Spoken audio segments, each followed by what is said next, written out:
नमस्कार, दिन दहाड़े देख रहे हैं आप। मैं हूं आपके साथ मनु तेवतिया। बिजली की दरों में 25% की भारी भरकम बढ़ोतरी से प्रदेश के स्टील उद्यमी नाराज हैं। स्टील उद्योग संगठन ने सरकार से बातचीत कर रास्ता निकालने की कोशिश की, लेकिन कोई सहमति नहीं बन पाई, जिसके चलते अब प्रदेश के 150 से ज्यादा स्टील प्लांट बंद कर दिए गए हैं, जिसका सीधा असर गरीब परिवारों पर पड़ेगा।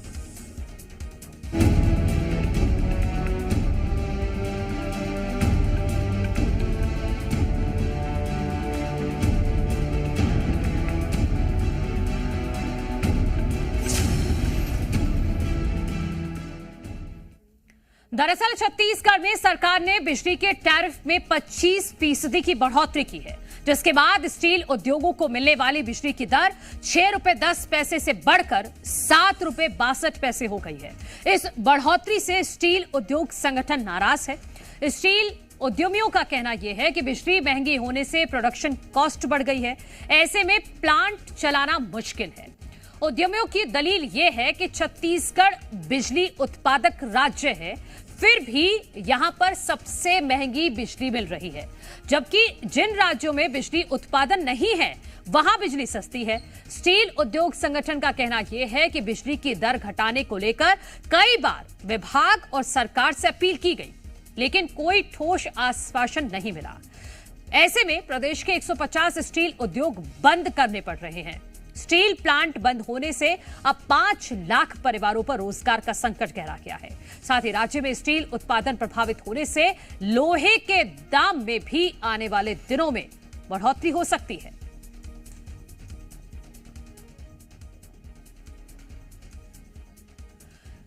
तो इसी मुद्दे को लेकर आज हम करेंगे चर्चा। मेहमान हमारे साथ जुड़ गए हैं, उनका परिचय आपसे करा देते हैं। भारतीय जनता पार्टी का पक्ष रखने के लिए के एस चौहान जी हमारे साथ हैं। सत्यप्रकाश सिंह जी है कांग्रेस पार्टी का पक्ष रखने के लिए। वरिष्ठ पत्रकार भी अब से कुछ देर बाद हमारे साथ जुड़ेंगे, अवधेश मलिक जी, और साथ ही साथ अनिल नचरानी जी, अध्यक्ष हैं स्पंज आयरन मैन्युफैक्चरर्स संघ के। आपका भी बहुत बहुत स्वागत है। मैं आपसे ही शुरुआत करती हूं। अनिल जी, क्या नाराजगी है कि 200 से ज्यादा स्टील प्लांट को बंद कर दिया गया है?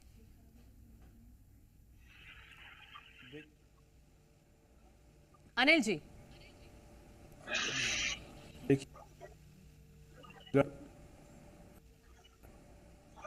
आवाज नहीं आ रही है? ठीक है, मैं दुरुस्त करा लेती हूं अनिल जी, फिर मैं आपके पास लौटूंगी। के एस चौहान जी, आपके पास आती हूं। बिजली की बढ़ी हुई दरों को लेकर उद्यमी अब सड़कों पर हैं। उन्होंने स्टील प्लांट को बंद कर दिया है, लगभग 200 से ज्यादा। सीधा असर 5 लाख परिवारों पर पड़ रहा है। सरकार क्या समाधान निकालेगी अब इस मुद्दे का, और कैसे? मनु जी, सब लोग ये देख रहे हैं कि दरें बढ़ रही हैं, दरें बढ़ी हुई हैं, लेकिन उसके पीछे का कारण क्या है उसको ये देखने की कोई कोशिश नहीं कर रहा। 2018 में जब रमन सरकार गई और जब भूपेश सरकार आई तो लगभग 450 करोड़ का घाटा था CSPDL में, 450 करोड़ का लगभग। और आज की डेट में 4420 करोड़ का घाटा दे के गई है भूपेश सरकार CSPDL को।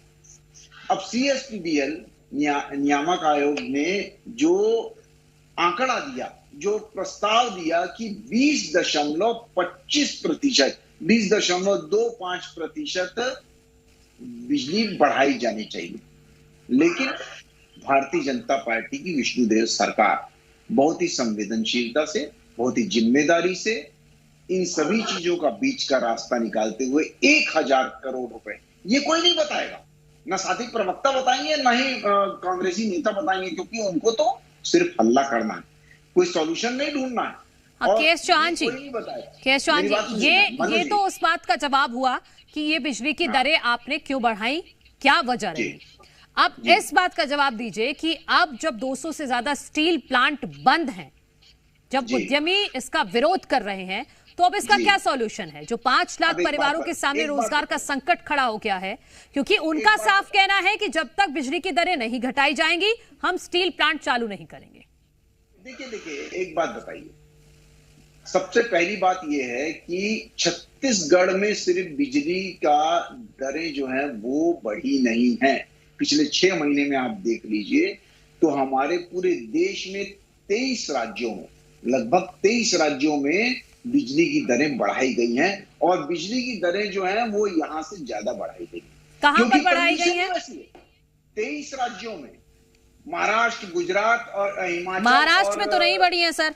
बिल्कुल महाराष्ट्र में 24-25 में रेट 8.36 है।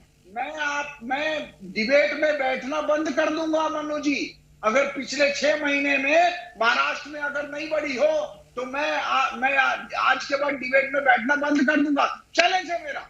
और 23 राज्यों में बढ़ी है, आप खोल के कौन कौन से राज्यों में बढ़ी है बताइए। मैं बता रहा हूं, हाँ बताइए। मध्य प्रदेश में, गुजरात में, राजस्थान, हरियाणा, पंजाब, महाराष्ट्र, बिहार, कर्नाटक, हिमाचल प्रदेश और भी दूसरे राज्य। बाकी के राज्य मैंने लिखे नहीं है, लेकिन इन राज्यों में और इन राज्यों में जिनका मैंने नाम लिया है आपको, इन राज्यों में, सुनिए मेरी बात। नहीं आप बात सुन लीजिए, मैं अपना आंसर दे रहा हूँ। पूरी बात कीजिए।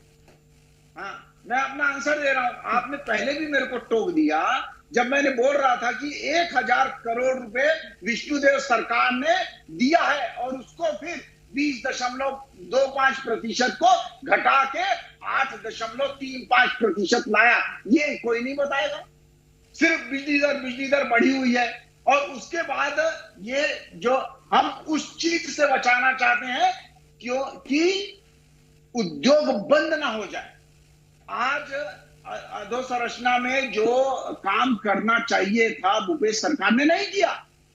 वो क्यों नहीं किया? ट्रांसफार्मर बदलने चाहिए थे, ट्रांसफार्मर नए लाने चाहिए थे, नई बिजली लाइन लगानी चाहिए थी, वो कोई नहीं किया। उसी का खामियाजा है कि 2021-22 में इनका 539.40 घंटे बिजली बंद रही, बिजली कटौती रही ग्रामीण में। वो क्या था? केएस चौहान जी, मैं फिर से सवाल पूछूं। मैं तीसरी बार अब वही सवाल फिर से दोहरा रही हूं। सॉल्यूशन क्या है? अब आपने जो फैसला लिया उसका विरोध कर रहा है एक वर्ग, इसका समाधान क्या है? आपने मुझे वजह बता दी, आपने मुझे ये तर्क दे दिया कि बाकी राज्यों में भी बढ़ रहा है, तो छत्तीसगढ़ में क्या अलग है? क्या 1000 करोड़ रुपया देना सॉल्यूशन नहीं है?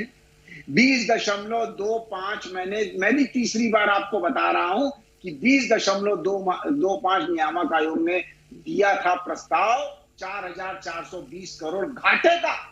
कौन घाटा करके गया है? तो भूपेश सरकार के गई है। आज घड़ियाली आंसू इन लोग बहाते हैं और उसके बाद आप क्वेश्चन पूछते हैं और हम जवाबदार हैं, बिल्कुल जवाबदार हैं। हमारे को सोल्यूशन ढूंढना है क्योंकि हमारी सरकार है और वो सोल्यूशन ये है कि 1000 करोड़ रुपया दिया गया है। ये सॉल्यूशन कम है, ये छोटा सॉल्यूशन है। ठीक है। अवधेश मलिक जी भी हमारे साथ जुड़ गए हैं, अनिल जी भी हमारे साथ जुड़े हुए हैं। मैं अनिल जी, आपने सुना होगा केएस चौहान जी को, आपकी तरफ से 200 स्टील प्लांट को लगभग बंद कर दिया गया है क्योंकि आप ये कह रहे हैं कि बिजली के दाम ज्यादा बढ़ गए हैं, जिसकी वजह से प्रोडक्शन कॉस्ट भी बढ़ेगा और फिर आने वाले दिनों में इसका असर सीधा आम लोगों पर पड़ेगा। देखिए, मैं आपको बताता हूं, जैसे देश में स्टील, फिर आवाज चली गई यार। बोलिए, आपकी आवाज आ रही है। उनका आवाज अभी। देश में जो प्रोड्यूसिंग स्टेट बोलते हैं हम उनको, जो स्टील प्रोड्यूसिंग स्टेट है, वहीं पर पावर की टैरिफ की वैल्यू है। जो चौहान साहब ने बताया वो कंज्यूमिंग स्टेट हैं सब, गुजरात, हिमाचल प्रदेश, महाराष्ट्र। वहाँ स्टील का उत्पादन नहीं होता है, वहाँ कंजम्पशन होता है स्टील का। प्रोड्यूसिंग स्टेट है छत्तीसगढ़, ओडिशा, वेस्ट बंगाल और झारखंड। ये 4 में देश का 70 से 80% स्टील ये 4 जगह में बनता है। आप अगर इसके साथ जिंदल पार्क भी जुड़ा हुआ है हमारे, जो छत्तीसगढ़ के अंदर में ही है। आप इन 5 स्टेट का टैरिफ देखेंगे तो वो 5 रुपए के आसपास है। सिर्फ छत्तीसगढ़ में ही 7.5 रुपए है।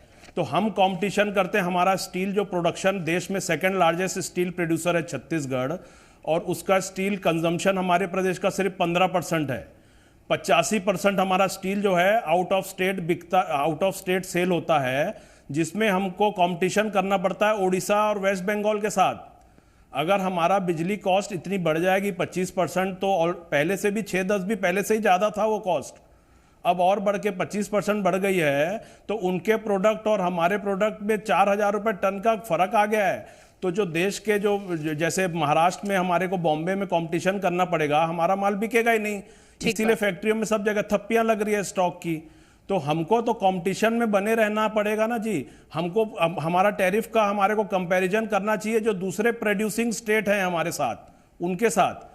जो चौहान साहब ने बताए हैं वो सब टैरिफ जो है। ठीक है, मैं इसी तर्क पर एक छोटा सा जवाब के.एस. चौहान जी से लूंगी, फिर मैं सत्य प्रकाश जी के पास जाऊंगी। के.एस. चौहान जी, वो ये तर्क दे रहे हैं जो हमारे कॉम्पिटिटर हैं उन राज्यों में बिजली की जो दरें हैं वो सस्ती हैं, जिसकी वजह से फिर आता है प्रोडक्शन कॉस्ट। अगर वो महंगा हो जाएगा और दूसरे राज्य वही सामान को सस्ते में बेचेंगे तो फिर छत्तीसगढ़ से कौन खरीदेगा? हमारे साथ स्टील उद्योग के जो ओनर हैं वो बैठे हुए हैं, जो पदाधिकारी हैं वो बैठे हुए हैं। मैं आपसे सिर्फ एक क्वेश्चन पूछना चाहूंगा कि जो बॉम्बे में आप स्टील देते हैं, क्या उसमें 20% की गिरावट नहीं आई है पिछले 1.5 महीने में? पिछले 1.5 महीने में 20% की गिरावट आई है। वो सभी जगह से आता है, बॉम्बे में छत्तीसगढ़ से भी जाता है और बॉम्बे में दूसरी जगह से भी आता है, लेकिन 20% की गिरावट आई है। जो बॉम्बे में भी स्टील बन रहा है उसमें भी 20% की गिरावट आई है। दूसरी बात यह है कि क्या आपको 1000 करोड़ रुपया जो नहीं दिया गया है विष्णुदेव सरकार के द्वारा, जो बढ़ाई जा रही थी दरें उसको कम करने के लिए 1000 करोड़ रुपए दिया गया है। और उसके बाद मैं ये पूछना चाहता हूं, पिछले 5 सालों में जब तीन बार दरें बढ़ी थी तब क्या था? और उसके बाद फिर भी मैं ये बोलना चाहता हूं कि ये हमारा प्रदेश है। विष्णुदेव सरकार हो या कोई भी सरकार हो, उसकी मजबूरी रहती है कि वो दरें बढ़ाए। वो आज हमने दरें बढ़ाई हैं, क्यों? क्योंकि प्रोडक्शन हमेशा चलता रहे, बिजली हमेशा आती रहे। वो इससे बुरी कंडीशन ये होती है कि बिजली काट दी जाए, जैसे 539 घंटे काट दी गई थी। ठीक है। आपके इसी तर्क पर मैं सत्य प्रकाश जी को भी शामिल कर लेती हूँ। सत्य प्रकाश जी, कांग्रेस पार्टी का क्या कहना है, क्योंकि आप प्राथमिक तौर पर तो उद्यमियों के साथ खड़े हुए दिखाई दे रहे हैं कि जो बिजली की दरें बढ़ाई गई हैं वो गलत है। मनोज जी, देखिए, तब से मैं के.एस. चौहान जी को सुन रहा था, मेरे को बात ही समझ में आती है कि मेरे घर में एक घड़ी है जो खराब है, समय दिन भर में 2 बार सही समय बता। तो के.एस. चौहान जी जो तर्क दे रहे हैं ना, लुभावने तर्क दे रहे हैं किसी चैनल बैठ के, तो इससे इनके पाप नहीं धुल जाएंगे। इससे उन्होंने जो बिजली दरें बढ़ाई है वो छुप नहीं जाएंगे, जनता समझती है। ठीक है, एक चीज बोलूंगा, ये सरकार जब से बनी, देखिए हम विपक्षी दल है, हमारी बात मत सुनिए। जनता खुद ये बात बोलती है कि ये सरकार जो बोलती कुछ और करती कुछ है। ये सरकार ने हमेशा जन विरोधी काम किया जब से सरकार बनी है। आप किसी भी योजना को उठा के देख लीजिए, या तो उन्होंने राजनीतिक पूर्ण रूप से उसको बंद किया है, नाम बदला, या जनता के हित का काम न करके जनता का अनहित का काम किया है। कोई भी आप काम देख लीजिए, मतारी बंधन से लेकर ये नई जो आया है, देखिए ये व्यवसाय जो है, जैसे वो बैठे हुए यहाँ पे, उन्होंने बहुत अच्छी बात बोली कि यहाँ से जो है कंज्यूमशन यहाँ से नहीं होता, यहाँ से प्रोडक्शन होता है। तो प्रोडक्शन जहां होता है वहां पे आपको मिनिमम कॉस्ट चाहिए, क्योंकि मिनिमम कॉस्ट रहेगा तभी वो मुनाफा हो पाएगा और तभी वो कंपटीशन ग्लोबल मार्केट में या इंडियन मार्केट में वो कम्पीट कर पाएगा। मगर अगर आप यहाँ पे बिजली रेट बढ़ाएंगे, उसका कॉस्ट बढ़ेगा तो कंपटीशन क्या कर पाएगा? तो महत्वपूर्ण बात यह है कि ये सरकार को सोचना पड़ेगा। और सबसे महत्वपूर्ण, ये रोजगार कितने लोग हो जाएगा? 3 लाख से ज्यादा रोजगार जाएंगे। और उसके बाद अगर ये फैसला वापस नहीं लिएगा तो 500 उद्योग और बंद हो गए, तो समझिए 3 लाख का 6 लाख हो जाएंगे वो। तो कितने रोजगार के संकट है। और ये सरकार ने कभी जनहित का काम नहीं किया, ना कभी सोचा है। क्योंकि हमारी बात कर रहे हैं, हमारे कार्यकाल में उद्योग नीति बनी, जिसकी वजह से यहाँ पे कंपनियां आई, लगभग 170 से ज्यादा कंपनियों ने यहाँ पे निवेश किया। ये हम करके दिखाया, बड़ी बड़ी स्पंज आयरन की कंपनियां बनेगी। और एक और चीज मैं बताना चाहूंगा कि जिंदल जी जब से इनकी पार्टी में आए, ऐसा क्या उन्होंने कर दिया है, या ऐसा मोदी जी को या विष्णु देसाई को क्या कर दिया कि उनको आप 5 रुपए की दर से दे रहे हैं बिजली, मगर दूसरी जो स्पंज कंपनियां, स्टील कंपनी, उनको आप 7 रुपए की दर से दे रहे हैं। तो ये दिखता है कि कहीं ना कहीं आप भेदभाव कर रहे हैं। आपके सामने कोई बड़ा उद्योगपति खड़ा है तो उसको आप सस्ती दरों पे दे रहे हैं, उसको रियायत दे रहे हैं। बड़ा अगर एक एमएसएमई, एक छोटा उद्योग, के.एस. चौहान जी, ये भेदभाव क्यों? इस पर काउंटर कीजिएगा, ये भेदभाव क्यों? हाँ मनु जी, मैं ये बोलना चाहता हूं कि जैसे ही हमारी सरकार बनी 2023 में, वैसे ही तो मतलब बिजली दरों में भेदभाव चालू हो गया है ना। कि ये पहले से ये मतलब ये जो दरें हैं कि एक स्केल होता है, उस स्केल के बाद जब वो इंडस्ट्री लगाई जाती है उसी समय करार होता है, वो किसी की भी सरकार, वो राज्य सरकार से करार होता है कि हमारे को हम इतनी स्केल की लगा रहे हैं, फॉरेन इन्वेस्टमेंट आता है या कोई भी जो बड़ा स्केल लगाया जाता है, तो उसको बताया जाता है कि हम इतनी दरों में आपको लगा के हम आपको बिजली देंगे, आप हमारे यहां लगाइए। गुजरात में ऐसे कई जगह हैं मनु जी, कई ऐसी इंडस्ट्रीज हैं जहां पर 5 साल तक 7 साल तक बिजली की दरें न्यूनतम में रहती है। तो ये भी कंडीशन है। लेकिन इंडस्ट्रियलाइजेशन के लिए जो उस समय जो करार होता है ठीक है, हिसाब से चलता है। कोई ये नहीं है कि मनु जी, इनका तो कहने का मतलब ये है कि जैसे ही विष्णुदेव सरकार आई वैसे भेदभाव चालू हो गया, बड़े इंडस्ट्री। ठीक है, अवधेश जी काफी देर से वेट कर रहे हैं, मैं अवधेश जी को शामिल करती हूँ। अवधेश जी बेहतर विश्लेषण कर पाएंगे इस पूरी स्थिति का। अवधेश जी बताइएगा, इतिहास में बताइएगा कि कब कब बढ़े हैं बिजली के दाम। देखिए, पहले CSDCL की जो कंपनी है वो CSEB हुआ करती, जब CSEB हुआ करती थी, ये 5 कंपनियां एक कंपनी में चलती थी। उस समय जो पूरा बिजली बोर्ड जो है सो प्रॉफिट मोटिव मोड में था, और उसके बाद जो है सो सबसे अच्छी बात है कि 5 कंपनियां बनाएगी। उससे पहले भी ये जो स्टेट था वो सरप्लस बिजली प्रोडक्शन करती, और उसके बाद फिर अब एक फेज आया, अब फिर से कहा जा रहा है कि ये सरकार जो है सो फिर से सरप्लस बिजली प्रोडक्शन करे। जहां पर सरप्लस बिजली प्रोडक्शन किया जाना वहां पर जो है सो टैरिफ बढ़ रहा, और उसके कारण आपके साथ जो स्मॉल या मीडियम स्केल इंडस्ट्रीज है वो जो है सो हाथ खड़े कर रही है, और वो कह रहे हैं कि हम अपनी यूनिट्स बंद कर रहे हैं क्योंकि हम सरवाइव नहीं कर सकते।